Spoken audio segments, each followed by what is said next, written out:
来有一阵骑铁马的朋友坐台北坐弯，是直接把这个铁马挂伫个面顶，咧防扭的这个扭拳，也就是规台铁马停伫个车厢的半空中。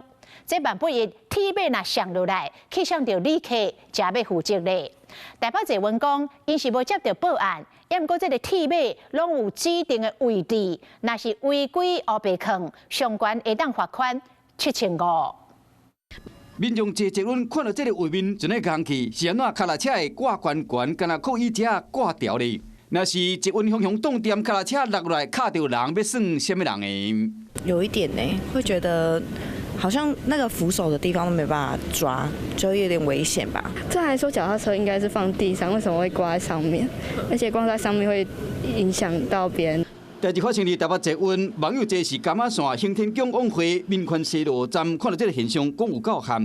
骑脚踏车的人是当作真自然，一日涂骹伫开讲。民众指提单车骑士直接把脚踏车挂在扶手上，不止很危险，恐怕也已经触法。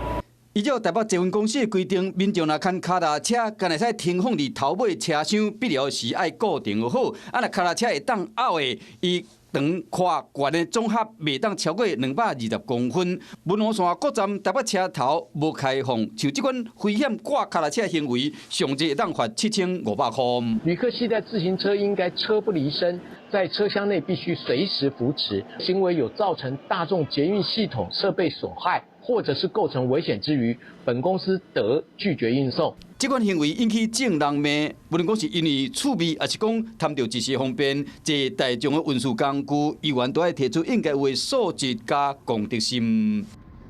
你好，我是宋彦明，想掌握最及时的新闻资讯吗？赶紧订阅、按赞、开启小铃铛，锁定华视新闻 YouTube 频道。